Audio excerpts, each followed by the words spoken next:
శ్రీరామచంద్రాయ నమః. శ్రీ సీతారామాభ్యాం నమః. శ్రీమద్ వాల్మీకి రామాయణము యుద్ధకాండము 22వ సర్గము. సముద్రునిపై ప్రయోగించుటకు శ్రీరాముడు బ్రహ్మాస్త్రమును సంధించుట. సముద్రుడు రాముని ఎదుట నిలిచి విన్నవించుకొనుట. ఎక్కుపెట్టిన బ్రహ్మాస్త్రమును సముద్రుని ప్రార్థనపై రాముడు మరుకాంతారమున ప్రయోగించుట. సముద్రుని సూచనపై నలుడు 5 దినములలో సేతువును నిర్మించుట. శ్రీరాముడు సపరివారముగా సముద్రమును దాటి దక్షిణ తీరమునకు చేరుట. పిమ్మట రఘువరుడు సముద్రునితో ఇట్లు కఠోర వచనములను పలికెను. మహాసముద్రుడా, నేడే పాతాళలోకము వరకు వ్యాపించియున్న నిన్ను శుష్కింపజేసెదను. నా బాణముల ప్రభావముతో నీలోని జలరాశులన్నీయూ ఇంకిపోవును.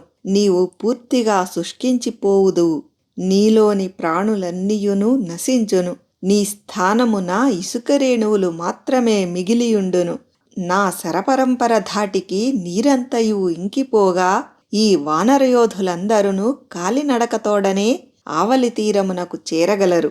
సాగరుడా, నీవు దానవులకు ఆశ్రయమిచ్చుట వలన వారి సహవాస ప్రభావమున వారి అజ్ఞానము నీకును పట్టినట్లున్నది. అందువలన నీవు నా బలపరాక్రమములను గూర్చి ఏమాత్రము ఆలోచింపలేకున్నావు. నా వలన నీకు రాబోవు ఆపదలను గుర్తింపలేకున్నావు.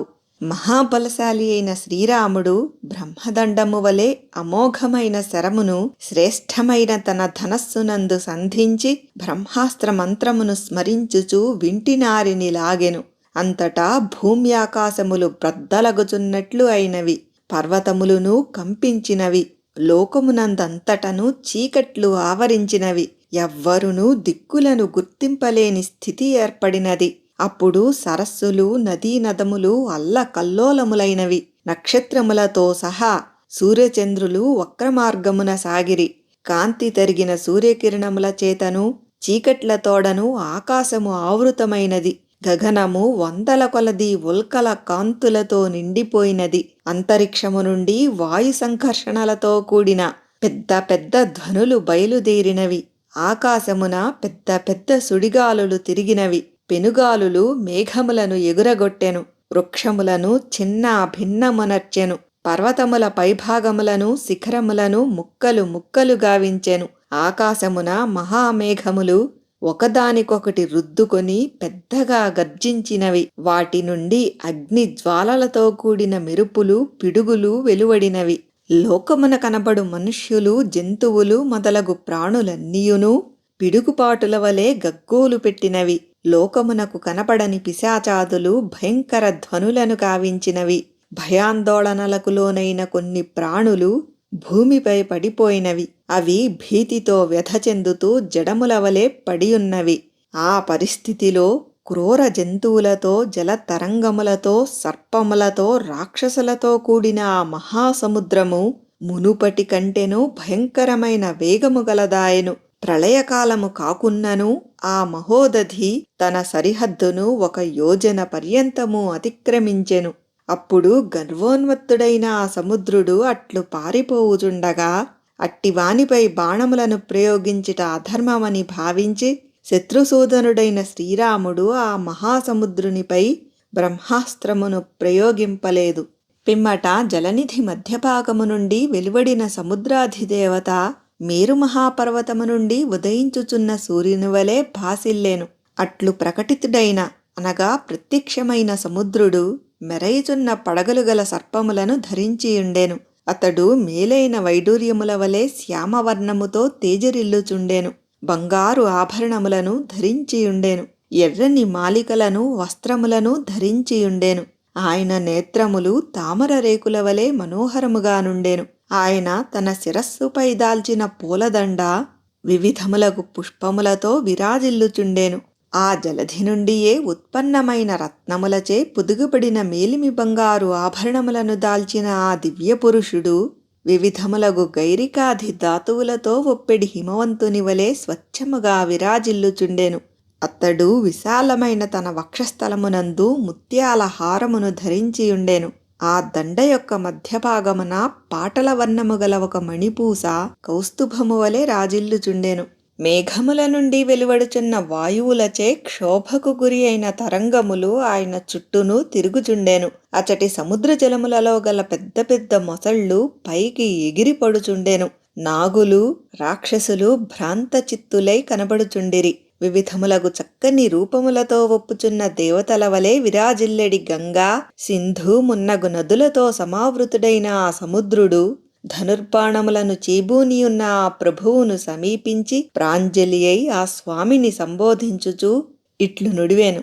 సౌమ్యుడవైన ఓ రఘువీరా, భూమి, వాయువు, ఆకాశము, జలము, అగ్ని అను పంచమహాభూతములు శాశ్వతమైన పద్ధతులను అనుసరించి తమ తమ స్వభావముల మేరకు ప్రవర్తించుచుండును.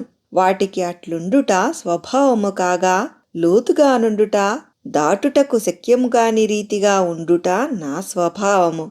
లోతులేని వాడనకుట అనునది నా స్వభావమునకు విరుద్ధము. దానిని వివరించెదను, దయతో ఆలకింపుము. మహారాజకుమారా, సర్పములతో మొసళ్లతో కల్లోలితముగా నుండు ఈ జలములను ధనాపేక్షతో గాని, లోభగుణము వలన గాని, దండభయము వలన గాని ఏ విధముగను నేను స్తంభింపజేయను. రామా, నీవు వెళ్ళుటకు వీలుగా దారిని ఏర్పరచెదను. వానరులు ఈ జలములను దాటుటకు అనువుగా నేను సహించి యుందును. సైన్యములు సముద్రమును దాటి వెళ్ళు వరకు జలజంతువులు వాటిని బాధింపకుండునట్లు స్థలమును అనగా మార్గమును చూపెదను. విల్లెక్కు పెట్టియున్న శ్రీరాముడు సముద్రుడిట్లు పలికిన పిమ్మట, ఓ నదీపతి, నా బాణము దివ్యమైనది, తిరుగులేనిది. దీనిని ఏ ప్రదేశమున ప్రయోగింపవలెను తెలుపుము అని వచించెను. అంతట మహాసముద్రుడు ఆ రఘువరుని మాటలను విని ఎంతయో సంతసించెను.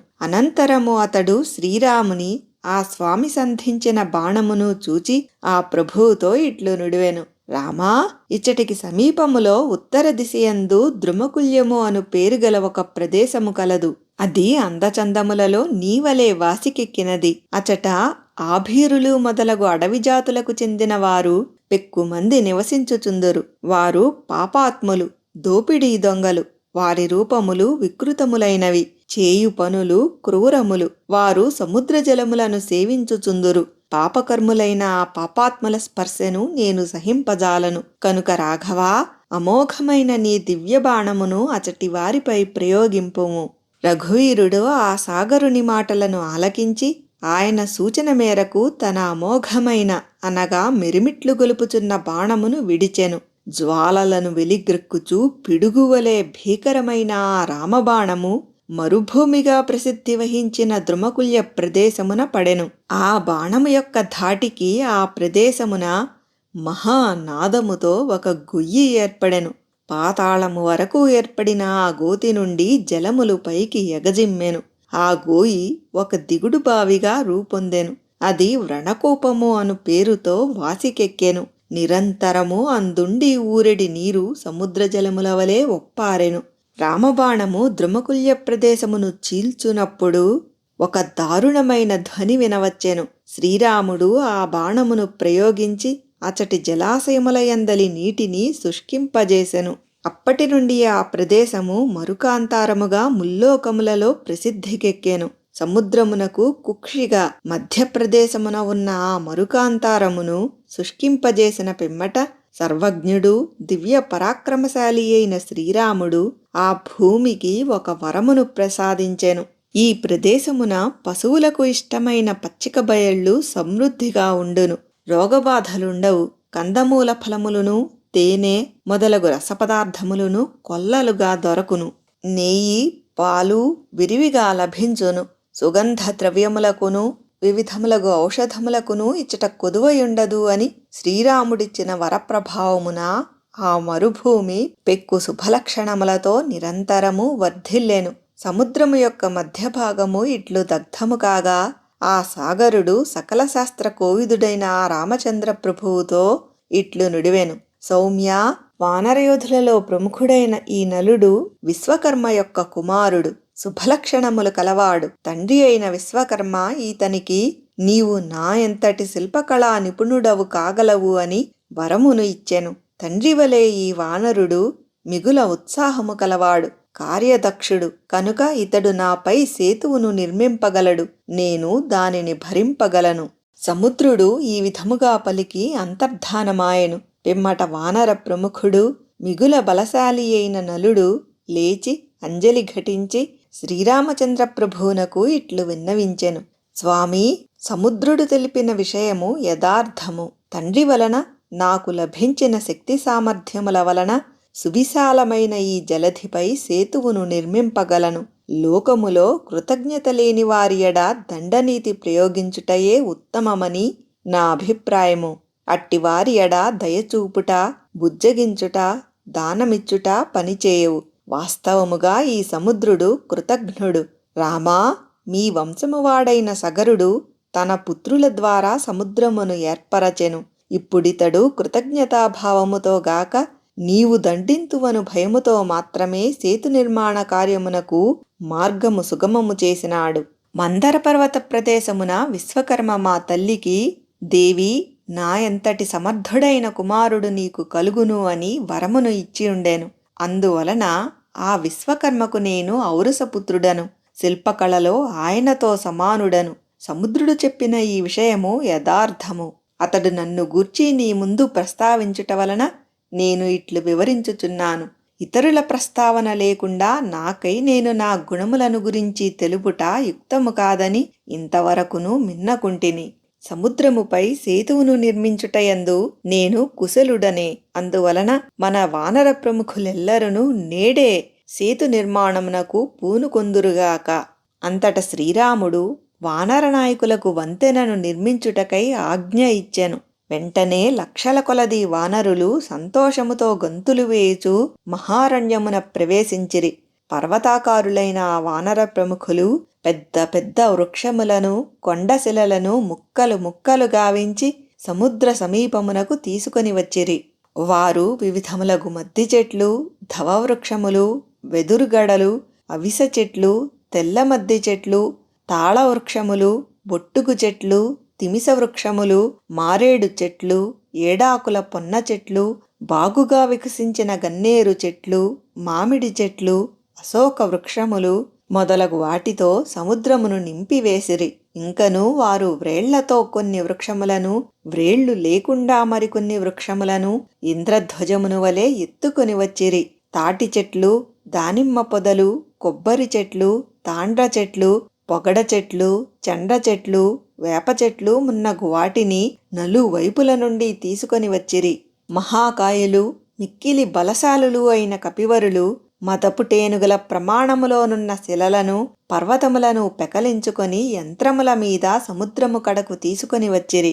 సముద్రమునందు పర్వతాదులను పడవేయుట వలన వెంటనే అందలి జలములు ఆకాశమును తాకునంతగా పైకెగరి మరల క్రిందబడి నలుదిక్కులయందును వ్యాపించినవి. వానరులు అంతటను కొండలు మొదలగు వాటిని విసిరివేయుట వలన సముద్ర జలములు అల్లకల్లోలములైనవి. కొందరు కపివరులు 100 యోజనముల పొడవుగల కొలతదారములను చేతబట్టిరి. నలుడు సముద్ర మధ్యమున సేతువును నిర్మించుటకు పూనుకొనెను. ఆయన యొక్క నిర్మాణ కార్యక్రమమునకు అనుగుణముగా వానరులు అందరును పర్వతాదులను తీసుకొని వచ్చుచూ ఆయనకు సహకరించుచుండిరి. కొందరు కపివరులు కొలతబద్దలను పట్టుకొనుచుండిరి. మరికొందరు నలుడు నిర్మించుచున్న నిర్మాణములపై కొండశిలలను పేర్చుచుండిరి. మేఘముల వలె, పర్వతముల వలె మహోన్నతులైన 100 కొలది వానరులు సేతుభాగముల యందు కర్రలను ఉంచి వాటిని తృణములతో కట్టివేయుచుండిరి. ఇంకనూ ఆ వానరులు సేతు నిర్మాణమున బాగుగా పుష్పించిన వృక్షములను కూడా ఉపయోగించుచుండిరి. మదపుటేనుగుల వలె దృఢకాయులైన ఆ వానరులు కొండల వంటి పెద్ద పెద్ద బండలను, గిరిశిఖరములను మోసికొని వచ్చుచూ పరుగులు దీయుచూ కనపడిరి. ఆ సముద్రమునందు మహాశిలలను, పెద్ద పెద్ద కొండలను విసరివేయునప్పుడు చెవులు దిమ్మెక్కునంతగా సంకుల ధ్వనులు ఏర్పడెను. మహాగజముల వలె దృఢగాత్రులైన వానరులు ఉత్సాహముతో త్వరత్వరగా ఆ నిర్మాణమున పాల్గొనుచుండిరి. మొదటినాడు వారి కృషితో 14 యోజనముల మేరకు సేతువు నిర్మింపబడెను. మిగుల బలశాలులు, మహాకాయులు అయిన ఆ కపివరులు రెండవ నాడు 20 యోజనముల దూరము సేతువును నిర్మించిరి. చక్కని సామర్థ్యములు గల ఆ వానరులు త్వరత్వరగా కృషి చేయుచూ మూడవ రోజున 21 యోజనముల సేతువును నిర్మించిరి. మిగుల వేగముగా సాగిపోగల ఆ కపివరులు త్వరగా కృషి సల్పి 4వ నాడు ఇంకనూ 22 యోజనముల దూరము సేతు నిర్మాణమును కావించిరి. శీఘ్రముగా పనిచేయుటలో సమర్థులైన ఆ వానరోత్తములు 5వ నాడు ఇంకనూ మిగిలియున్న 23 యోజనముల దూరము సేతువును నిర్మించి సువేల పర్వతమునకు చేరిరి. వానరోత్తముడు శిల్పకళా నిపుణుడు, విశ్వకర్మ కుమారుడు, మిక్కిలి బలశాలి అయిన నలుడు తోటి వానరుల సాయముతో తన తండ్రివలే ఎంతో నైపుణ్యముతో సాగరముపై 100 యోజనముల సేతువును నిర్మించెను. మొసళ్ళు మొదలగు జలజంతువులకు నిలయమైన ఆ సముద్రముపై నలుడు నిర్మించిన సేతువు మిగుల సుందరముగా రూపొందెను. అది ఆకాశమున స్వాతీపథము వలె దర్శనీయముగా నుండెను. ఆ సమయమున అద్భుతమైన ఆ వంతెనను చూడగోరి దేవతలు, గంధర్వులు, సిద్ధులు, మహర్షులు మున్నగువారు ఎల్లరునూ వచ్చి ఆకాశమున నిలిచియుండిరి. నలుడు సిద్ధపరచిన ఆ సేతువును నిర్మించుట ఇతరులకు దుష్కరము. అది 10 యోజనముల వెడల్పు, 100 యోజనముల దూరము కలిగియున్నది. ఆ అద్భుత నిర్మాణములను దేవతలు, గంధర్వాదులు రెప్పలార్పక కుతూహలముతో దర్శించిరి. వానరులు అందరునూ ఆ సేతువుపై సంతోషముతో ఇటునటు మీదికి క్రిందికి ఎగురుచూ గర్జించుచుండిరి. సాగరముపై నిర్మితమైన ఆ సేతువు ఊహలకు అందనిది, ఇతరులు ప్రయత్నించుటకు అలవి కానిది, అద్భుతమైనది, ఒడలు పులకింపజేయునది. అట్టి వంతెనను సమస్త ప్రాణులను కనులార దర్శించినవి. మహాబలశాలురైన కోట్ల కొలది వానర సైన్యములు సాగరముపై సేతువును నిర్మించుచునే ఆ మహాసముద్రము యొక్క ఆవలి తీరమునకు చేరుటకై ముందునకు సాగిరి. ఆ సేతువు విశాలముగా దృఢముగా నిర్మింపబడినది. మిట్టపల్లములు లేక సమతలము కలిగియున్న ఆ వంతెన శోభలు అపూర్వములు. అది సముద్రమునకు పాపటవలే శోభిల్లుచుండెను. అంతటా విభీషణుడు గదాపాణి అయి సచివులతో గూడి సముద్రము యొక్క ఆవలి తీరమునకు చేరెను. ఒకవేళ శత్రుపక్షము వారు సేతువును భగ్నమొనర్చుటకై వచ్చినచో వారిని ఎదిరించి దెబ్బతీయుటకై అతడు సిద్ధముగా నుండెను. పిమ్మట సుగ్రీవుడు సత్యసంధుడైన శ్రీరామునకు ఇట్లు విన్నవించెను. రఘువీరా, నీవు హనుమంతుని భుజములపై ఆరోహింపుము. లక్ష్మణుడు అంగదుని భుజముల మీద కూర్చుండగలడు. అపారమైన ఈ సాగరము మొసళ్లతో నిండియున్నది కనుక ఈ ఇరువురు వానరోత్తములు తమ భుజములపై మీ ఇద్దరినీ చేర్చుకొని మిమ్ము ఆకాశ మార్గమున అవతలి తీరమునకు తీసుకుని వెళ్ళగలరు.